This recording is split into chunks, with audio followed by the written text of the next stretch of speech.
Hello, I'm Mario Toneguzzi with Calgary's podcast on Canada's Podcast Network.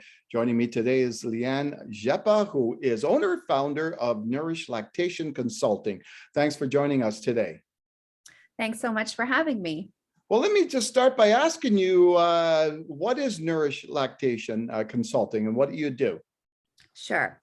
So Nourish Lactation is a company that provides in-home breastfeeding support and education for mothers in Calgary and surrounding communities. And how did you start with this? Well, when I graduated from nursing school back in 2000, I began my career as a postpartum nurse at the Rockyview Hospital. So I had always really enjoyed working with moms and babies, and being a postpartum nurse, we spend a lot of our time helping new moms latch their babies and learn the art of breastfeeding. And I've always also been a little bit entrepreneurial at heart. So when I became a lactation consultant in 2007, my brain started thinking, maybe we could pair breastfeeding support and a business together. And based on my own experiences breastfeeding my daughters, and I struggled a lot, and I had a cesarean section, so it was difficult to get to a breastfeeding clinic after having surgery and manage carrying the baby. And I really felt that there was a gap in care for providing women support in their home to get their breastfeeding journey established. So in 2008, I founded Nourish and have been pretty darn busy with it ever since. So tell me just a little bit about the breastfeeding itself and the benefits for mother and for child. Sure. I mean, there are so many. I could probably have a whole show talking about all the benefits, but we know for babies that human milk is perfectly designed nutrition by the mother, and her milk is designed specifically for her infant.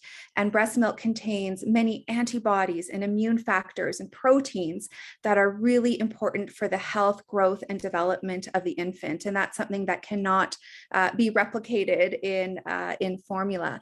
And breastfed babies typically have lower rates of many diseases and infections. Typically, the GI type of infections are much lower, less diarrhea, less GI infections.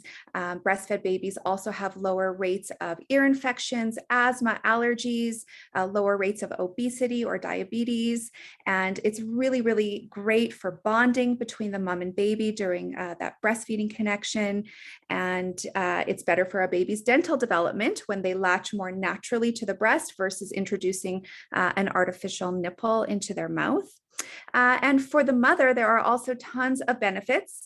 We know that breastfeeding does help to lower rates of breast and ovarian cancer.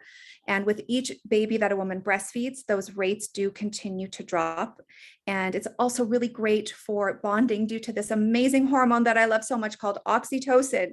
So when a baby is suckling, that oxytocin hormone is released from the mother's pituitary, and it causes a really nice relaxation sensation for mom and baby. And it also helps her uterus contract, which is one of the other benefits. Usually it takes about a week or so for that uterus to return to pre-pregnancy size. And again, that oxytocin hormone is really protective against postpartum depression because it's considered the love hormone or the bonding hormone. It can really help protect a mom from developing those postpartum blues. How is the concept of breastfeeding, in society today? How has that evolved? Do you see it more acceptable, I guess, these days than in the past, or maybe your thoughts on that? Yeah.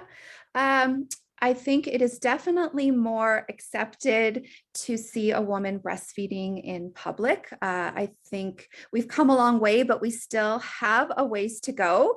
I think Calgary is pretty progressive in the sense that, there's lots of young families. Women are aware of the value and the importance of breastfeeding. And when we see a mom breastfeeding in public, I don't think there's as much stigma attached to that as perhaps there was in the past. But I still do hear stories from my clients who tell me, they were out at a restaurant or out at a mall and they sat down to feed their baby and they were kind of getting, weird glances and people making faces at them. So I think we've come a long way, but there's still a ways for us to go. And why do you think that was out there and still out there, that kind of Well, I think that non-acceptance?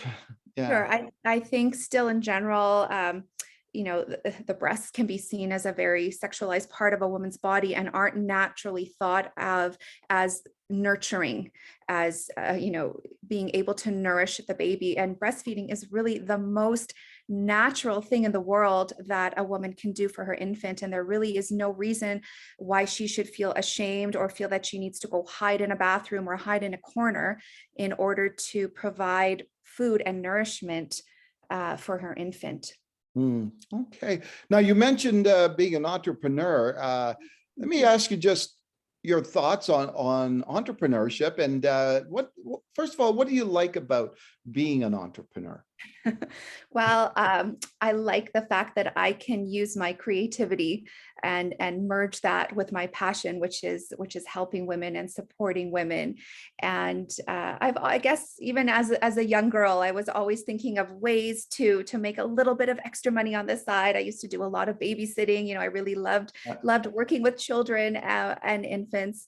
And I just think that there are a lot of opportunities for women and women in healthcare to merge sort of the business world and the healthcare world together in order to better support our community.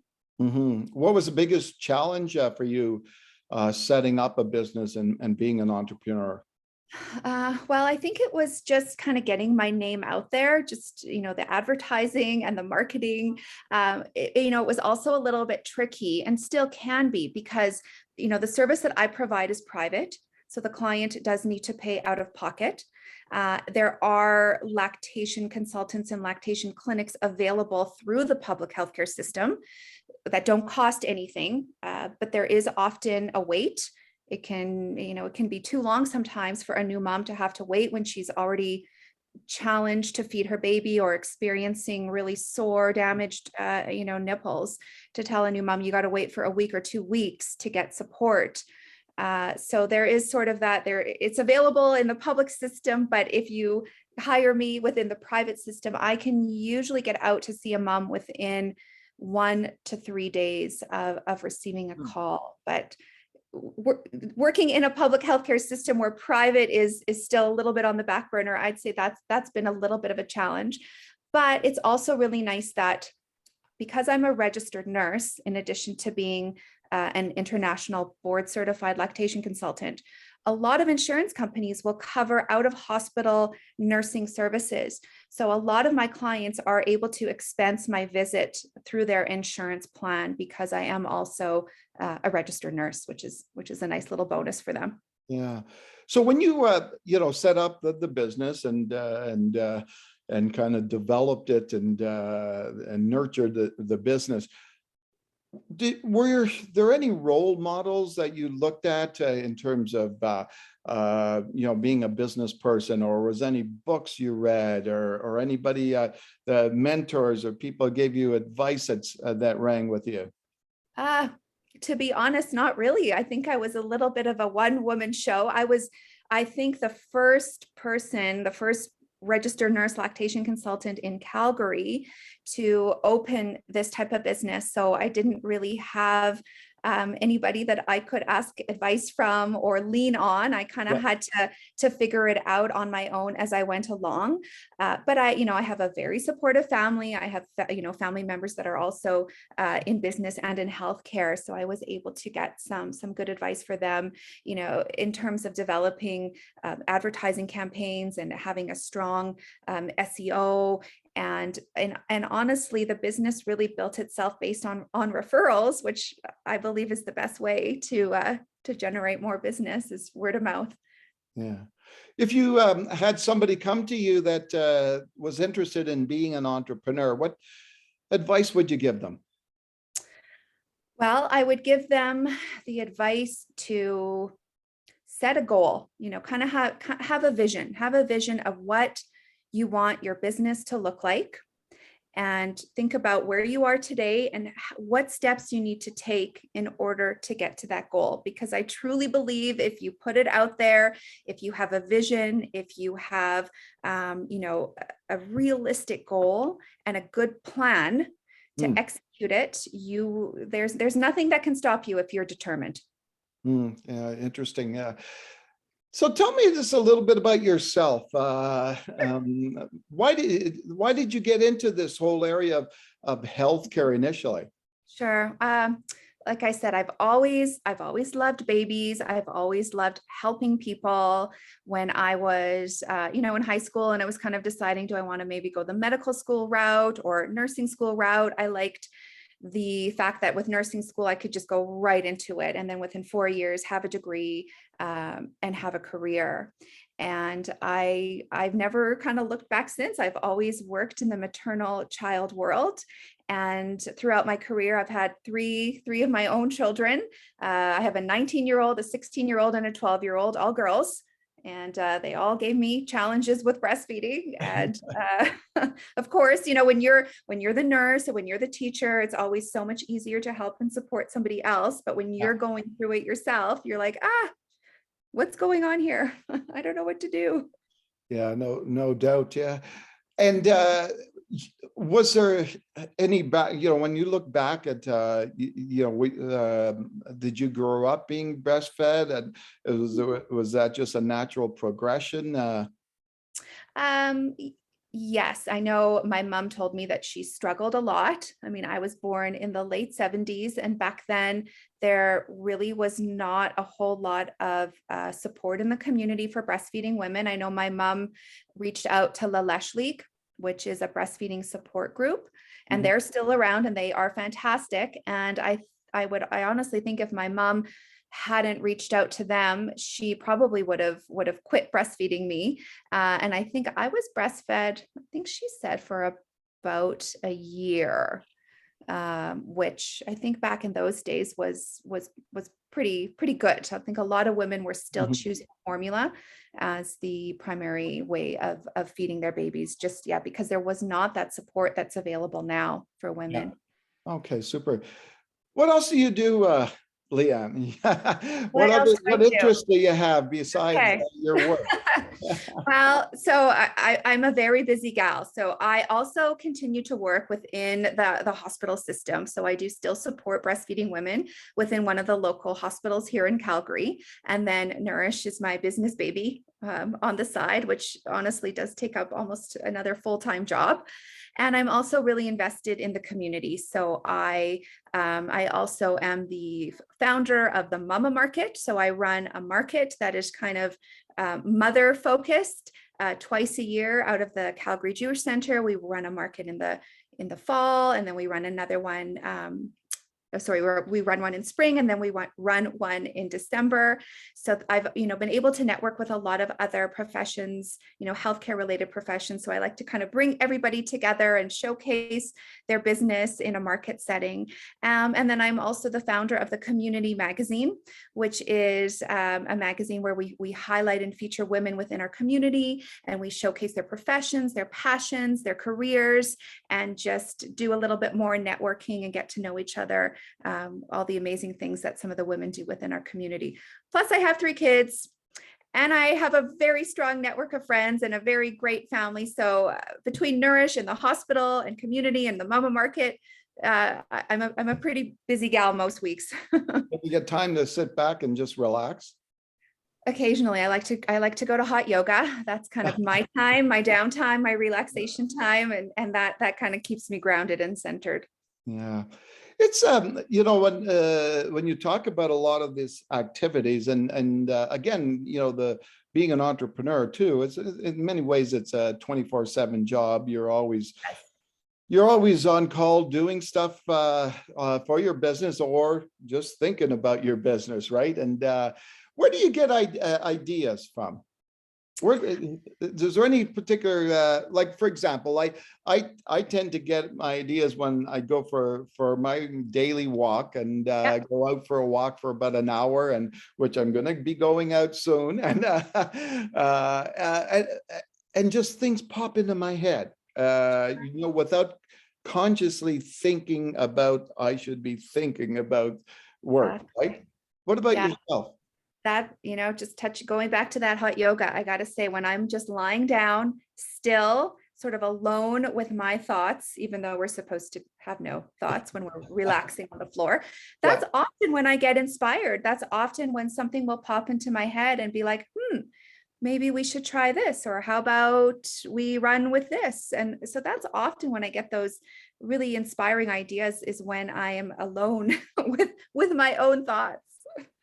Yeah, exactly. And I guess breastfeeding is like that as well, right? In the sense that it's a very calming, focused period of time where you're not doing anything but one thing, right? And That is true. It's that really special time that a mom can just hold her baby skin to skin, gaze into her baby's eyes. And as the baby gazes back at her, it's a really, really special bonding relationship. And then going back to that lovely hormone of oxytocin, that bonding, that love hormone, that often does make moms really relaxed and really almost sometimes drowsy, which is so nice for a new mom who's often exhausted almost 24/7, just to have that time to sit and relax and to be with her baby.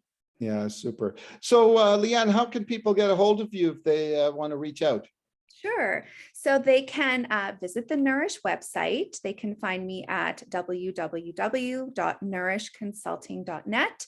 And there is a book a consult page. They can fill out an online request. I usually get back to moms within an hour or so, and then we'll set up a home visit at their convenience. I always try to work, my schedule around the baby's feeding schedule to make sure that, it works for the family when I come. And I do offer like complimentary text, phone, and email support to all my clients after the initial consult. I do value, I understand that it can be challenging sometimes when a mom has a quick question or isn't sure what's going on. So I do always try to make myself available by text, phone, or email. If a mom wants to just shoot me a quick text or has a question, I'm always happy to troubleshoot with them as needed to help their journey be as successful as possible. All right, super. Well, thanks, Leanne, for joining us today. You're welcome, Mario. Thanks so much for having me. All right, super. That was Leanne Rzepa, who is owner and founder of Nourish Lactation Consulting in Calgary. I'm Mario Tonaguzzi with Calgary's podcast on Canada's Podcast Network. Thanks for joining us today.